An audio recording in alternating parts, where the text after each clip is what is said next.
எல்லா புகழும் இறைவனுக்கு அன்பான சேனல் சொந்தங்கள் அனைவர்கள் மீதும் ஏக இறைவனின் சாந்தியும் சமாதானமும் என்றென்றும் நிலவட்டுமாக. இன்றைக்கி பார்த்திங்கன்னா தமிழ்நாடு அரசியலில் ஒரு மிகப்பெரிய மாற்றம்.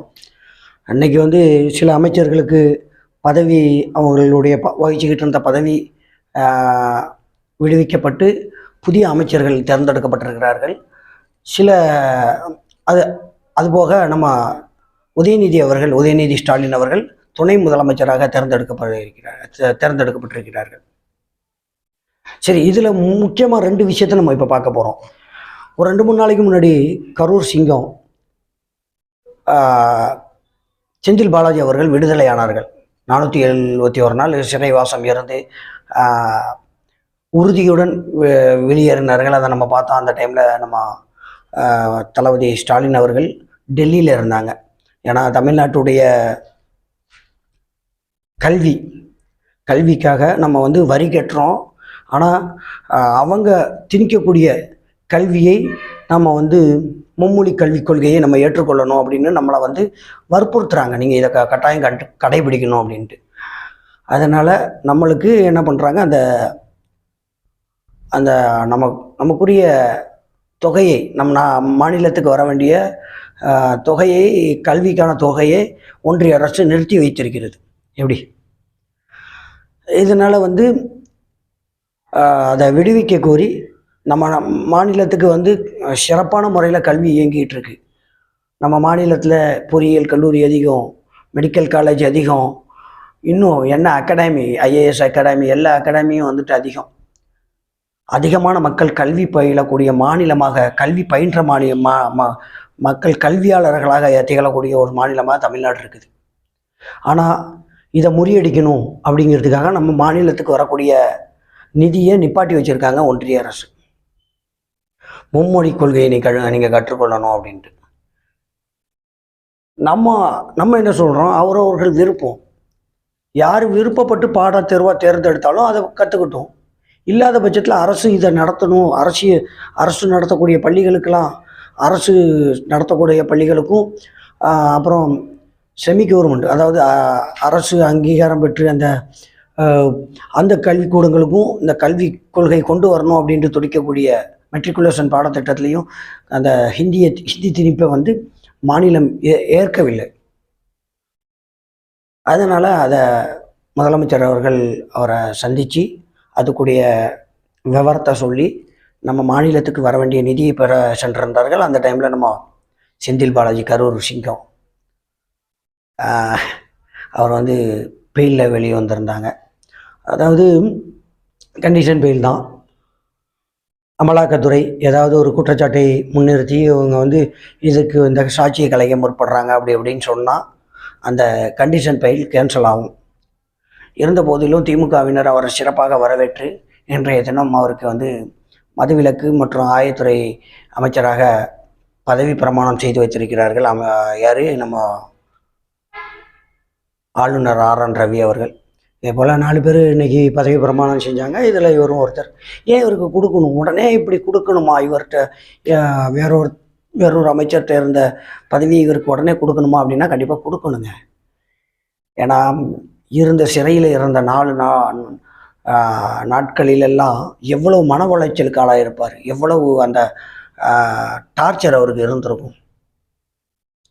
இருந்தபோதிலும் தமிழ்நாட்டின் நலன் காக்க, தமிழ்நாட்டு மக்களுக்காக நம்ம உள்ளே இருக்கிறோம் அப்படிங்கிற ஒரு எண்ணத்தில் அந்த கட்சி மாறாமலும் கொள்கையை விடாமலும் இருந்தார் பாருங்க. அந்த ஒரு வீர தீர செயலுக்காக அந்த அமைச்சர் பதவியை கொடுத்து அழகு பார்ப்பது சிறப்பு அவருக்கு. ஏன்னா பல காலகட்டங்களில் பார்த்துக்கிட்டு இருக்கோம், பிஜேபி பல மாநிலங்களில் அமைச்சர்களை விலை கொடுத்து வாங்குவதும் இங்கேயே பார்த்தோம். கடந்த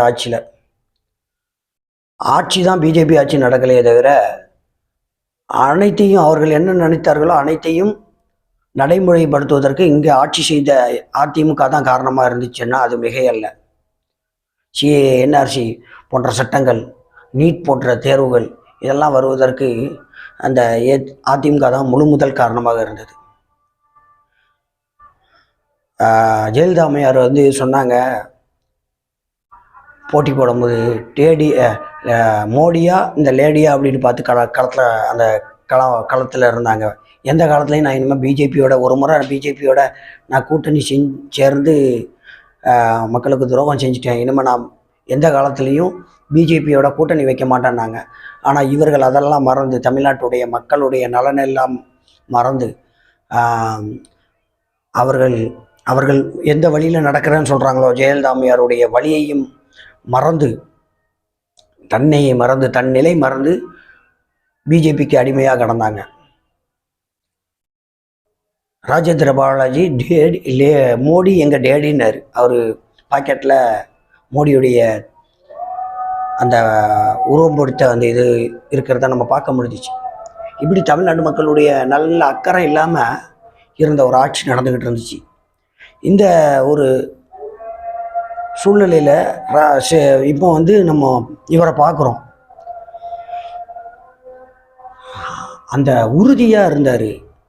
ஏன்னா ஒருத்தர் மிரண்டுட்டாலே மற்றவங்க மிரண்டுருவாங்க, தங்களையும் பிடிச்சி உள்ளே போட்டுருவாங்களோ அப்படிங்கிற அவங்களுடைய கணக்கே அப்படி தான். ஒருத்தரை பிடிச்சி தங்களை வந்து மற்றவர்களையும் உள்ள தூக்கி வைக்கணும், திமுக ஆட்சியை கலைக்கணும் அப்படிங்கிறது தான் அவங்களுடைய கான்செப்டு. ஏன்னா செந்தில் பாலாஜி பெருசாக என்ன கேட்டார், அந்த வாட்சியுடைய பில்லை அண்ணாமலைகிட்ட கேட்டார். அதுதான் ரெண்டு பேருக்கும் ரொம்ப வார்த்தை போகிற மாறிச்சு. வாட்சி எனக்கு வந்து அப்படி வந்துச்சு இப்படி வந்துச்சுன்னு கடைசி வரைக்கும் மக்களுக்கு தெளிவான ஒரு விளக்கத்தை அண்ணாமலை தரல பில்லுக்கு.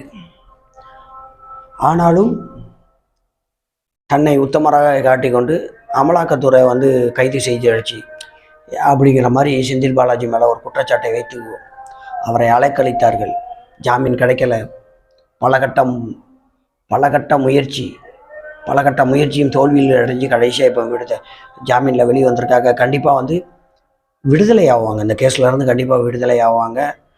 மக்களுடைய நம்பிக்கை நட்சத்திரமாக திகழக்கூடிய அவர்களுக்கு மற்றும் இன்னைக்கு பொறுப்பேற்றிருக்கக்கூடிய அமைச்சர்களுக்கும் வாழ்த்துக்களை கூறுகிறோம். அடுத்ததான் நம்ம பார்க்கக்கூடியது நம்ம உதயநிதி ஸ்டாலின் அவர்கள். இவருக்கு எதுக்கு இன்றைக்கி துணை முதலமைச்சர் போஸ்டிங்கை கொடுக்கணும்? ஸ்டாலினாவது செயலுக்கெல்லாம் சென்றிருந்தாங்க, இவர் என்ன மக்களுக்காக செஞ்சாங்க அப்படிங்கிற ஒரு கேள்வி எதிர்த்தரப்பினர் முன்வைக்கிறாங்க உதயநிதியை பார்த்து. உதயநிதி இன்னைக்கு சுடர் விளக்காக இருக்கிறார். சமீபத்தில் நாடாளுமன்ற தேர்தல் நடந்துச்சு. தமிழ்நாடு முதலமைச்சர் மக்களுக்கு கொடுத்திருக்கக்கூடிய நலத்திட்டங்கள் இந்த மக்களுக்கு சரியாக சென்றடைந்த காரணத்தினால் வெற்றி வாய்ப்புகள் கிடைத்தாலும் அதில் நம்ம மறக்க முடியாத ஒரு விஷயம், 40 தொகுதியிலையும் சிறப்பாக பிரச்சாரம் செய்த அந்த வேட்பாளர்களை வெற்றியடைய செய்தது நம்ம உதயநிதி அவர்களுடைய பிரச்சாரமும் ஒரு காரணம் இல்லை என்று மறுக்க முடியாது. ஒவ்வொரு தொகுதியிலையும் அந்த வேட்பாளர்களுக்காக களங்கண்டர். பத்திரிகையும் பிஜேபியும் நாங்கள் 5 தொகுதியில் வெற்றி பெறுவோம், நட்சத்திர வேட்பாளர்களை இறக்கினாங்க. தமிழிசை சவுந்தரராஜன், அண்ணாமலை போன்றவர்கள்லாம் இறக்கி நாங்கள் வந்து இந்தந்த தொகுதியில் வெற்றி பெறுவோம் அப்படின்ற ஒரு பகல் கனவு கண்டார்கள். பத்திரிகைகளும் அதை வந்து கருத்து கணிப்புங்கிற பேரில் சொல்லிக்கிட்டு இருந்தாங்க. ஆனால் அதையெல்லாம் உடைத்த பெருமை உதயநிதிக்கு உண்டு. 40 தொகுதியிலையும் செங்கலை எடுத்துகிட்டு போயிட்டார் மனுஷன். ஏன் செங்கல் இங்கே இருக்குது, ஏன் செங்கல்னு கேட்டார். வேலை வாய்ப்பை பற்றி பேசினார். இப்படி மக்களை மதத்தால் பிரித்து வச்சுருக்காங்கன்னு பேசினார். 40 தொகுதியிலையும் மனுஷன் அந்த தேர்தல் பிரச்சாரத்துக்காக பம்பரமாக சொல்லன்று அந்த 40 வேட்பாளர்களுக்கும் வெற்றியை வாங்கி தந்த பெருமை உதயநிதி அவர்களுக்கு உண்டு. சனாதனத்துக்கு எதிரான கருத்துக்களை கூறினார். இந்துத்துவா வேறு, இந்துக்கள் வேறு. இந்துக்கள் யாரும் வந்து இந்துத்துவாவோட கூட்டணி சேர மாட்டாங்க. இந்துத்துவா மதத்தின் பெயரால் மக்களை பிரித்து வைக்குது அப்படிங்கிறத தெளிவாக மக்கள் மத்தியில் புரிய வச்ச ஒரு இளைய தளபதி. ஏன்னா இந்த காலகட்டத்தில் ஆரிய சனாதனத்தை எதிர்ப்பதற்கும் பிஜேபிக்கு எதிராகவும் களங்கான ஒரு சிறந்த திராவிட அரசு தேவைப்படுது. மாநில நலனை காக்கணும். மாநில நலனை விட்டு விட்டு நமக்கு என்ன கிடைக்க போகுது? மாநில உரிமை முக்கியம், மாநில மொழி முக்கியம், மாநில உணர்வு முக்கியம்.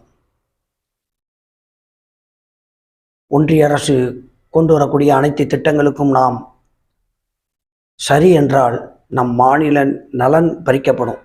அதற்காக சிறப்பாக போராடி 40 தொகுதியிலையும் வெற்றி பெற வச்சாங்க. நம்ம நினைக்கலாம், நம்ம வந்து பிஜேபி நம்மளுக்கு வந்து கிடைக்காதனால, வெற்றி பெறாதனால நம்ம அவங்களே சொல்கிறாங்க பிஜேபிக்காரங்கள, நம்ம மாநிலத்துக்கு கிடைக்க வேண்டிய திட்டங்கள் கிடைக்கல அப்படின்ட்டு. சந்திரபாபு நாயுடுலாம் வந்து திட்டங்களை வாங்கிக்கிட்டு இருக்காங்க, இங்கே கிடைக்கல அப்படின்ட்டு. ஏன் எல்லாத்துக்கும் முதலமைச்சர் பிரதமர் ஒன்று தானே?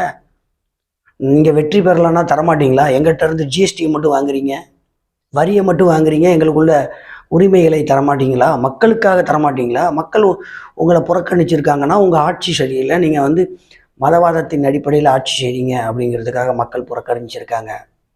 ஆனால் மக்கள் நலன் மேலே உண்மையிலேயே உங்களுக்கு அக்கறை இருந்தால் எங்களுக்குள்ள நிதிகளை ஒதுக்குங்கள், நிதிகளை தாருங்கள்.